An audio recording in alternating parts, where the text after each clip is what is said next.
เข้าปลาเลย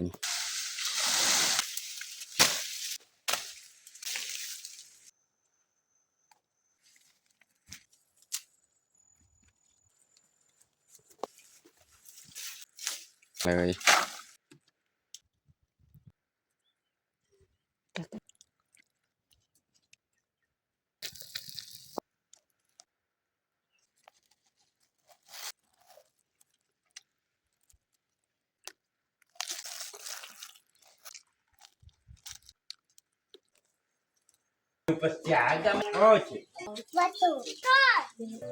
อย่าลืมกดไลค์กดแชร์และกดติดตามเด้อพี่น้อง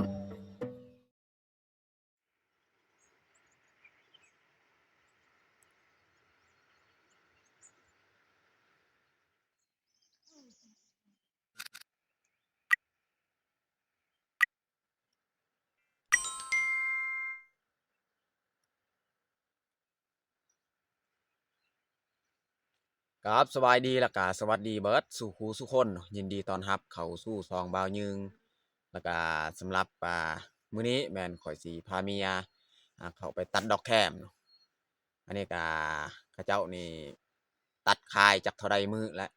ก็ได้เงินจากเท่าใดแสนแล้วแต่ว่าเฮาก็หาพาเมียไปตัดดอกแคมมื้อนี้แหละแต่ว่าบ่ยึงก็อยากตัดอยู่แต่ว่าบ่มีโอกาสสิเข้าไปตัดเพราะว่าเวียกอยู่เฮือนอยู่ไร่อยู่สวนก็หลายเนาะก็บ่มีโอกาสสิไปตัดดอกแคมก็เลยมื้อนี้สิพาเมียไปตัดดอกแคมเนาะส่วนน้องแพงน้องพลอยก็ยังอยู่บ้าน แล้วก็มื้อนี้เราก็ถือข้าวหน้ามานำเนาะเราสิอ่าเข้าไปตัดดอกแคมแล้วก็หากินตามป่านี่แหละคนใดที่สะดวกเพราะมื้อนี้เราสิตัดเบิดมื้อเลยเนาะประมาณจัก1-2โมงแลงจึงกลับบ้านเนาะเพราะว่าแต่นี้ก็เราย่างจากบ้านเฮานี่ก็ไกลเติบประมาณ40หรือว่า50นาทีแหละเราย่างเอ้าบ่ระยะห่างมีแต่ทุกคนติดตามเบิ่ง กับมื้อนี้เนาะเราสิไปตัดดอกแคมว่าสิได้น้อยได้หลายส่ำใดเนาะมีแต่ทุกคนติดตามเบิ่งติดตามชมแบบยาวเลย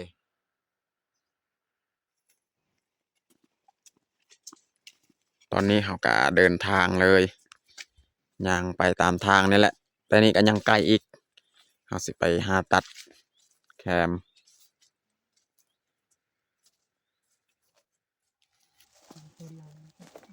ตอนนี้ก็เราเริ่มออกเลยเนาะเข้าป่าเลย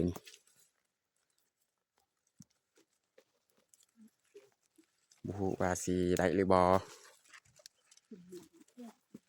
ตัดดอกแคมมื้อนี้นี่หมอกเมฆนี่ยังบ่ทันขึ้นนี่เราก็ฮีบมาแต่เช้าๆพี่น้อง แต่ว่าคนในหมู่บ้านเนี่ยเขาเจ้าไปแต่เมื่อกี้แหละอันนี้เฮานี่สะกว่าหมู่และไป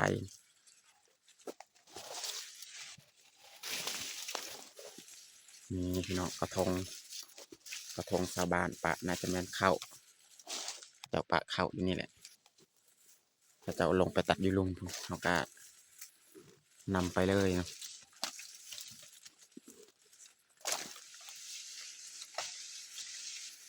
ตอนนี้เขาก็เริ่มเอานี่แดดออกแล้ว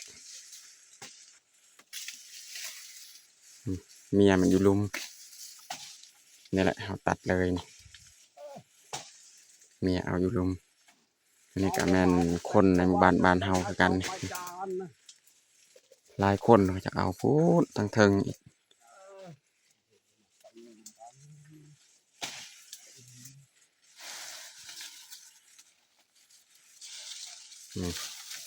อาจจะตัดเอาเลย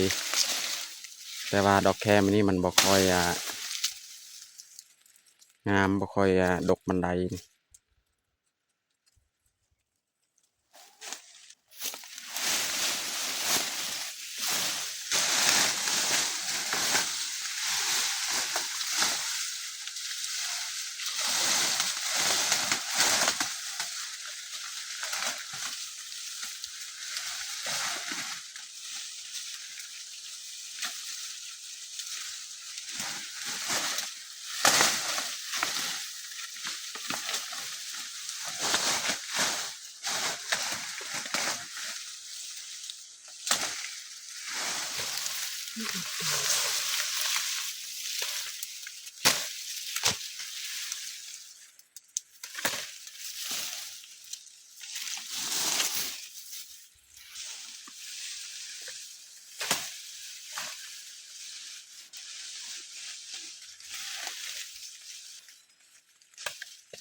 นนี้แมนเขาจะมานั่งพักผ่อนอยู่นี่แหละเราจะเอามาไว้บอลเดียวแหละไปตัดบอลอื่นแล้วก็มาไว้บอลนี้บอลเดียว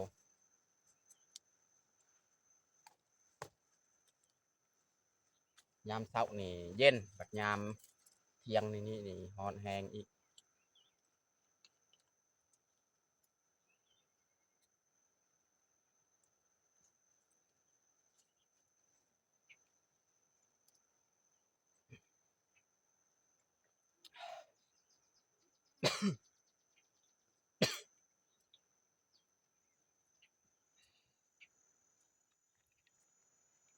เขานี่ไปเก็บไปเอาแคมนี่จักเท่าไรมือแล้วเขากับเมียนี่หากับมือนี้ผมมีเวลาไปเอาพี่น้องเนาะเพราะว่าอยู่บอลให้บอลบ้านกับมีเวียกก็เลยแคมนี่ก็บ่มีโอกาสไปเอา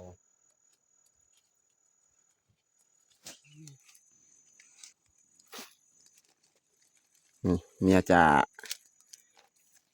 ก่อไว้ให้มันเสมอต้นมันแล้วสีมัด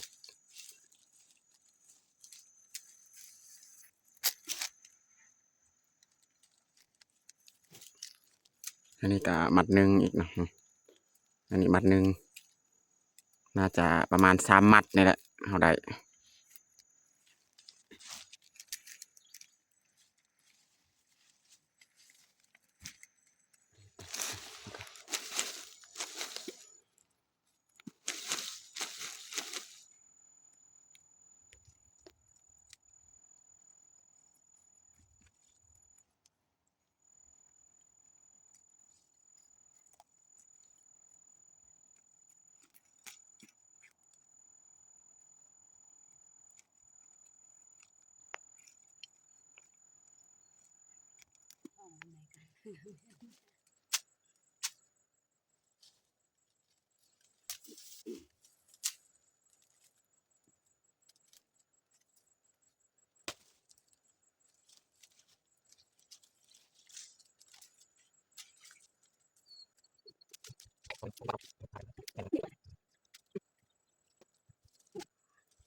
ตอนนี้ก็เรียบร้อย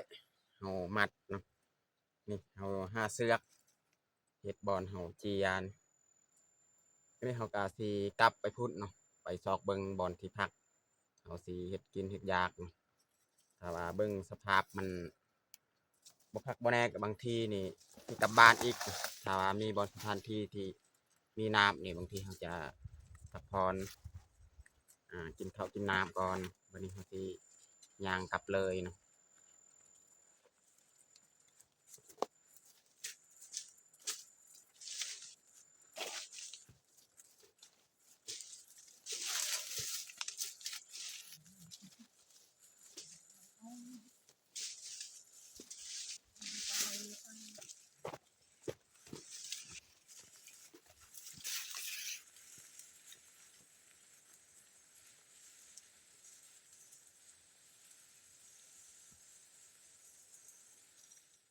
บนนี้แหละเฮาสิพักเที่ยงมื้อนี้เนาะพี่น้องเนาะอืมบนนี้แค่แน่สีหอมๆบนทางอันนี้เนาะส่วนเมียกำลังไปหาฟืนเนาะนี่แคมป์ของเฮาเขาก็ป่าไว้อยู่นี่แหละเมียไปหาฟืนเฮาสิดังไฟสิเฮ็ดกินเฮ็ดอยาก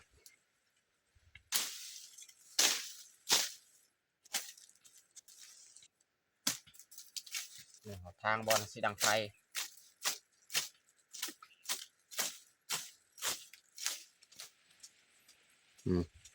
เมียไปเอาฟืนเนาะ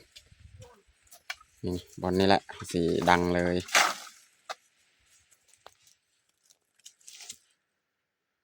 Aku tem dong bah dui diri paduk.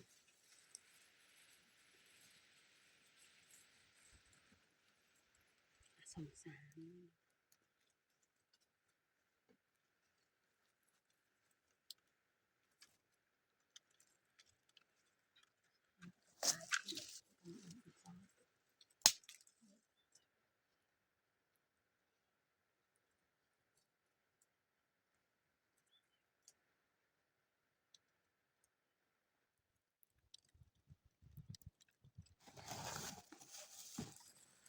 นี่พี่น้องเฮาสิเอาปลาดุกตัวหนึ่งนี่เอามาจากบ้านเฮาสิมาปิ้งปลาดุกสำหรับอาหารเที่ยงมื้อนี้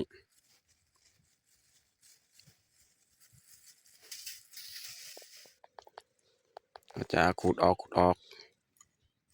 เมือกมันแล้วจึงมาล้างจังหน่อยเนาะ Tak boleh caca.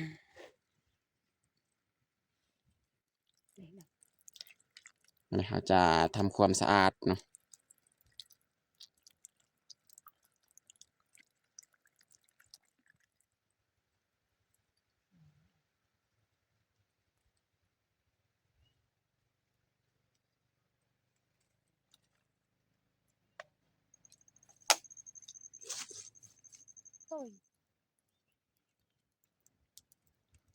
จะเราไม้เสียบเลยนะ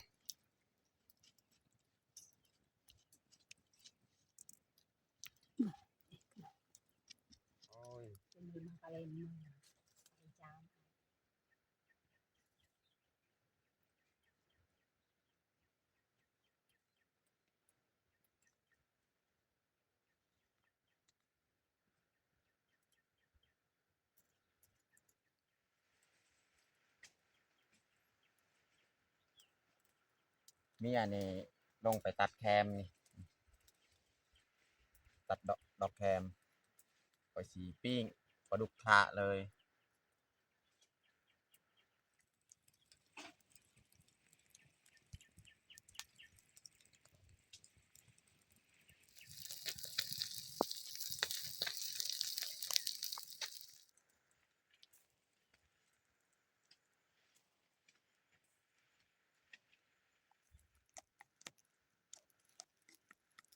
ปรุงแจวอันนี้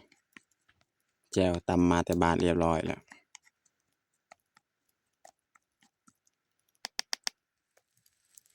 ตอนนี้ก็สุกเรียบร้อยแล้วปิ้งปลาดุกของเฮาอันนี้มันแจวมะเขือนี่แจวมะเขือมาจากบ้านส่วนในนี้ห่อผักห่อมาเนาะพอได้เอามาจำ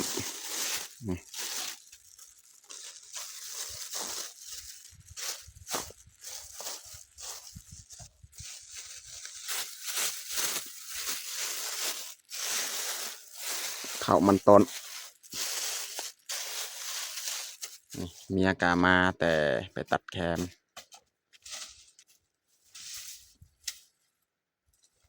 ส่วงข่อยปิ้งปลานี่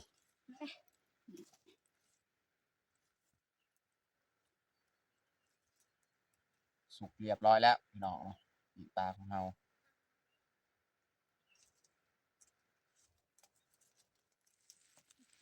นี่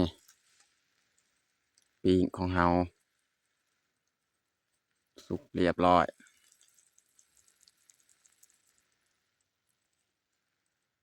ปีกแหมๆพี่น้อง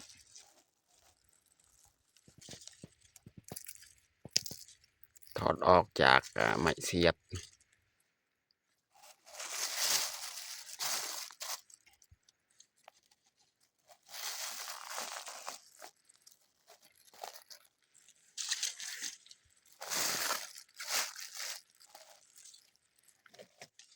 ตอนนี้ก็เรียบร้อยเฮาจัดข้าวของเฮาไม่ได้เฮาจะลงมือกินข้าวเที่ยงเลยมาทุกคนมากินข้าวเที่ยงนำกันอยู่ป่าอยู่ดงคือเก่ากินปิ้งปลาดุกเนาะ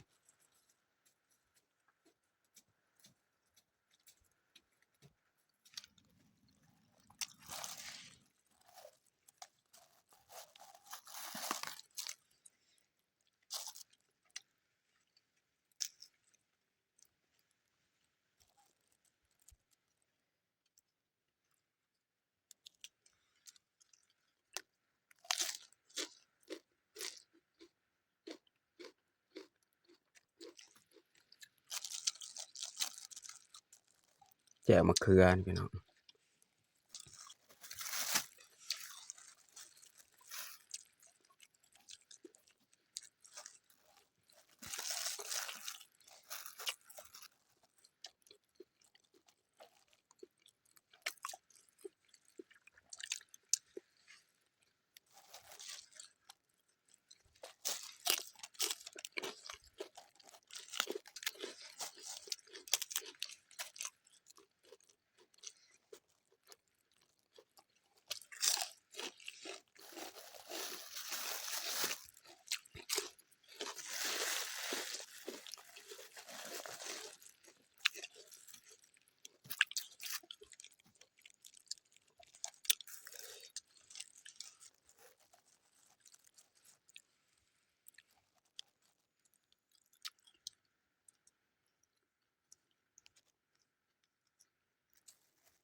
ตอนนี้ก็เรียบร้อยเฮากินข้าวกินน้ำเนาะเฮาต้องได้ย่างต่ออีกเนาะเพื่อสิฮอดบ้านนี่พุ่นละ 4-5 โมงแลงพี่น้องเนาะมันยังไกลอีกแต่นี่หาบ้านตอนนี้เฮาก็กินข้าวกินน้ำเรียบร้อยเฮาสิเกียมย่างเลยบัดนี้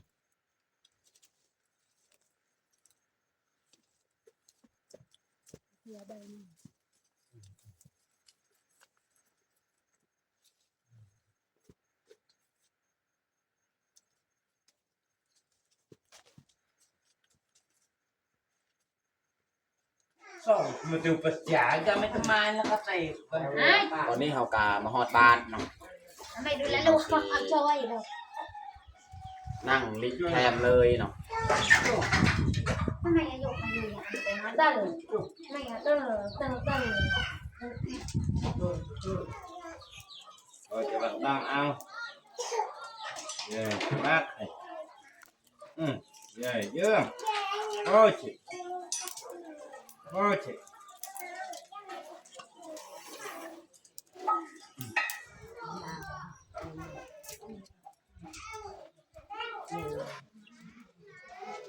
phé này gặp cái đạp cái trầu แหนม nè nha chào giờ cái cảnh cái này cái đầu về của cái này cái mình này có tên anh đi yêu với bạn Wow,ไม่เป็นเด็กอะเปล่าวัตถุ แต่ละหลังเฮือนนี่เขาเจ้านี่นั่งลิแคมตัวใดลิแล้วก็ตากไว้เลย Non piano da me le Ya mi sento.